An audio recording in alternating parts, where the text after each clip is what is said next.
Is Aurangzeb seen by historians purely as a villainous ruler? Is that how we should see him? I want to get each of my guests to respond briefly to my top question there. Why don't you start off, Professor Mridula Mukherjee? Should Aurangzeb be seen as purely a villainous figure?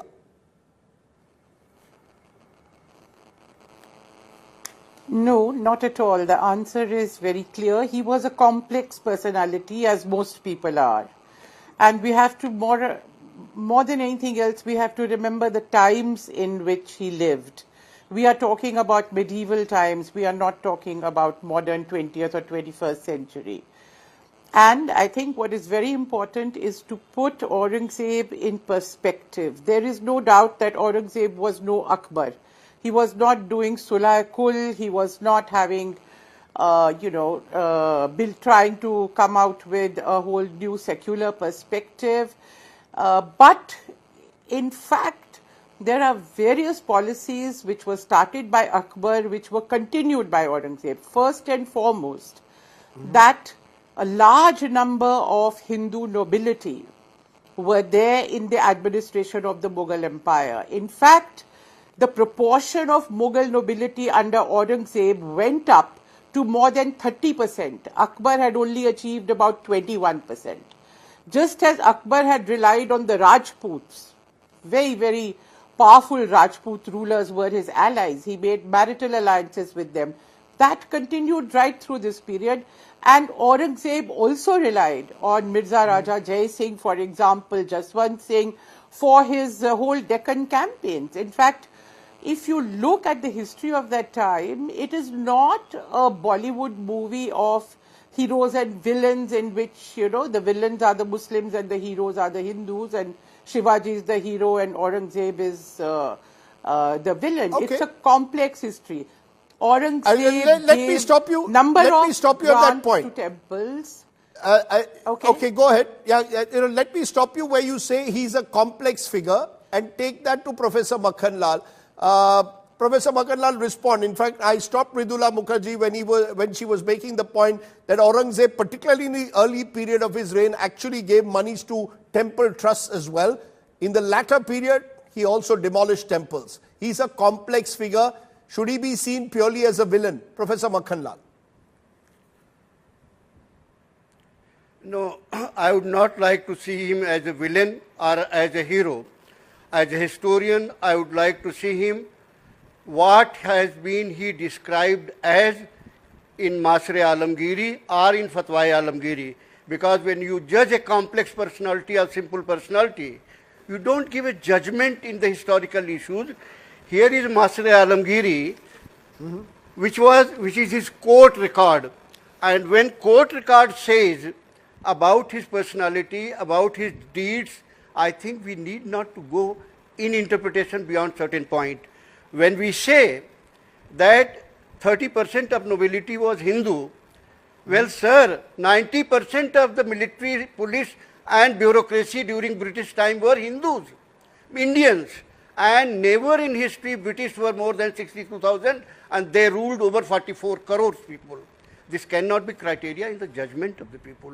If it was so good, why did you throw them away? Number one. Number two, anybody's personality has to be judged of a complex or simple, how he treats his subjects. When there is a discrimination in treatment, well, one has to accept that yes, he saw his people not with one eye but two eyes. Somebody has to pay to live a life that has been given by God. Jazia means you give for your living space. You are allowed to live so that you pay the tax. That is a discrimination. Also, it is a discrimination when Hindus, people are taxed twice, businessmen, and Muslim businessmen are not allowed to give any tax. They are just made free. So all I will say, I will not take much time. Temples are destroyed, not the mosque, not the Girjaghar, not any other things. And all these are his court records, not interpretation. I can read out pages after pages from this book, which is his court record, and therefore I will say very politely that he may have been a complex personality, but for simple laity, for common people, He does not go into complexity of the ruler. He goes into what he is doing. Right. So for what he was doing, according to you, was That's how I pure did not religious, want to interrupt. the pure religious discrimination. From your perspective, pure religious discrimination. I'm going to go one by one. Dr. Ruchika Sharma, your view. Do you see him purely, should he be seen purely as a villain as he's now increasingly seen? No, as a historian, I would see him as a king. And like all kings, some of his policies were good and some of his policies were bad. Since Professor Makhanlal has raised some important points, I think we should not only see Aurangzeb from masir-e-alamgiri. There are many other texts which also talk about him. There are many other inscriptions and farmans of his which offer a very different picture than what is popular today.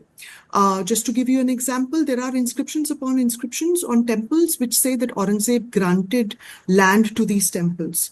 So, for example, there is a temple called Gopinath Temple. There is an inscription 1699 which says Nonid Dharai was the person who got this temple built and the tank built under the auspices of Aurangzeb. He was the person who gave money to build that temple. It was a Shiv temple.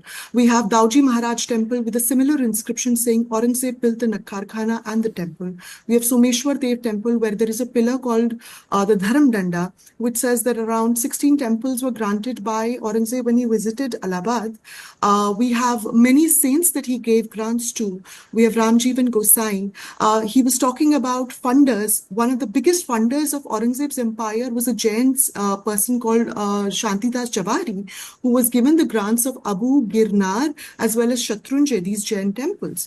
They were all given very lucrative grants. In fact, we must also look at Aurangzeb through the lenses of the Jain texts. So there is a text called Brahmavilas, which was written around 1700 AD. There is a text called Padmanandi Panchavishika, which was written around the 1670s, both of which say that Aurangzeb was a very religious, tolerant ruler, something which we completely disagree with in the popular sphere today. But the Jains over there say that we were able to practice our religion, we were able to write about our religion in these texts under the aegis of Aurangzeb. So clearly, there is a very different picture which comes into the fore when you look at other texts as well and not just focus on masir-e-alamgiri. So I think it's a historian's duty to actually look at a holistic figure of Aurangzeb as a king and also talk about the policies which are quote-unquote good policies and not just quote-unquote bad policies as considered in the popular sphere. So I would not think of Aurangzeb as a villain. I would think of him as a king who had both good policies and bad policies. And it's very important that his good policies are also talked about in the popular sphere. Medha Deshmukh, very interesting the way you put it there, Ms. Sharma. Medha Deshmukh Bhaskar, author The Life and Death of Sambhaji.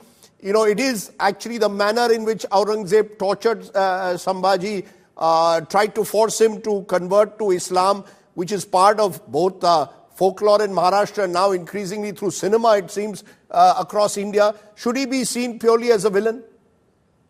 Yeah, can you hear me? Yes, I can. Yeah, so I would like to just state facts from various books, whether he was villain or you can judge it. Like, it is not just the jizya tax, okay? It was another tax which was called khara, which was 50%. Those people who held the land in his empire and who cultivated it, because agriculture was the only industry then. And those who were non-believers were taxed 50% of their produce. And this is given in many books, whatever books, I do not want to show, there's a list of books here.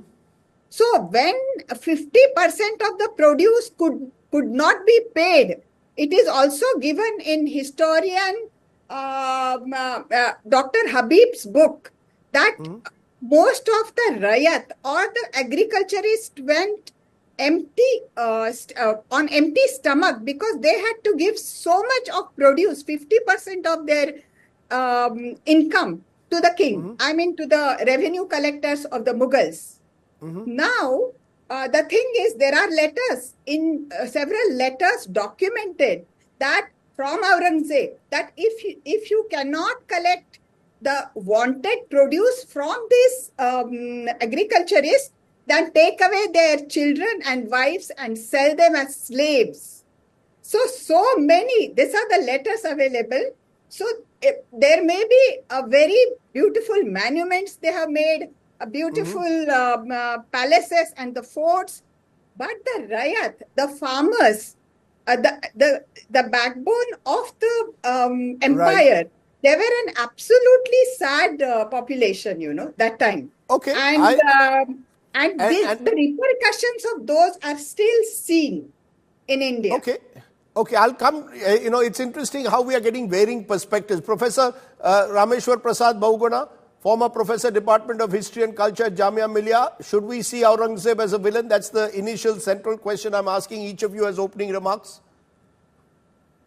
Yeah, actually, Aurangzeb ruled for almost 50 years. And like Akbar, now over this period of 50 years, the policies never remained the same.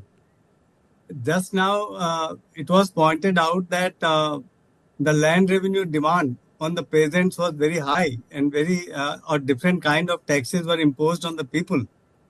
You know, about 60 years ago, when Professor Habib's book appeared, Agrarian System of Mughal India, some people pointed out that one day his interpretation of the decline of the Mughal Empire could be misused by communalists because the rulers were Muslims and most of the peasants were Hindus. So that is what I heard just now. Unfortunately, the peasants belonged to all the communities, whether they were Hindus or Muslims. So there were no different revenue rates for Hindu peasants and Muslim peasants. Now, so far as jizya is But concerned, wasn't jizya specifically for Hindus? yes, but you see, but why one may ask the question why it took him 20 years or 22 years rather to reimpose jizya. That is the point I'm raising. That over a period of 50 years, his policies constantly changed. It's not that today he came to power, ascended to the throne, and next day he imposed jizya. Why is it that some of his leading officers, his leading commanders, were Hindus? I mean, including the one who was in charge of military operations against Shivaji, Mirza Raja Jai Singh, was a Mansabdar of 7,000 Zat and Sawar. He was the person, Mirza Raja Jai Singh was the person who led Mughal military operations in the Deccan and was responsible for the Treaty of Purandar in 1665. So now... so you're saying Aurangzeb evolved over a period of time. In fact, jizya comes in the second half, towards the second half of Aurangzeb's tenure, even as various revolts are brewing across the kingdom. Absolutely. As I said, okay. I take your point. I'll come back to you for more, Mr. Bahuguna, in a moment. Shahid Siddiqui, your preliminary remarks. You're the sort of non-historian, if I may say so, but you've tracked this entire debate. So, is Aurangzeb perceived as a villainous figure? Should he be perceived as a villain, as a religious bigot, which is my next big question? Is Aurangzeb to be seen as purely as a religious bigot above all else? Rajdeep, Aurangzeb was an autocratic ruler like most of the rulers in those times, whether they were Muslims or Hindus or others, and many of their policies depended on the situation which arose from time to time, and he was oppressive, no doubt about that. And let me tell you that among Muslims, he was never respected or held in any awe. I hardly find any Muslim who names his children Aurangzeb. Akbar, Shah Jahan, Jahangir is very popular. So he was not a very, very popular leader even among Muslims. And he not only oppressed the Hindus and others, he also killed some of the very prominent Muslim scholars. His battles in Deccan were also against a lot of Muslim rulers of Bahmani and other kingdoms in that area. So I'm not here to defend Aurangzeb at all. But the point is why Aurangzeb has become so relevant now. And I see a dog whistle in this. I see a effort. The target is not Aurangzeb or Babar or anybody. The target is the Muslim today. And therefore, to justify the attacks on Muslims, to justify their oppression, the excuse is an Aurangzeb. So what Aurangzeb did, if he demolished the temples, today you are wanting to demolish his grave, or you want to demolish some of the temples or of the mosques. So you are exactly doing what Aurangzeb did. So what if you do not stand on a high moral ground if you are taking the same policies. So the point is that Aurangzeb, like any ruler, was neither a villain nor a hero. He did lot of wrong things and good things, as most of the rulers did in those times, and even today in democratic times that is happening. So let's not judge Aurangzeb from the value system of the 20th, 21st century and target him and then use him to target.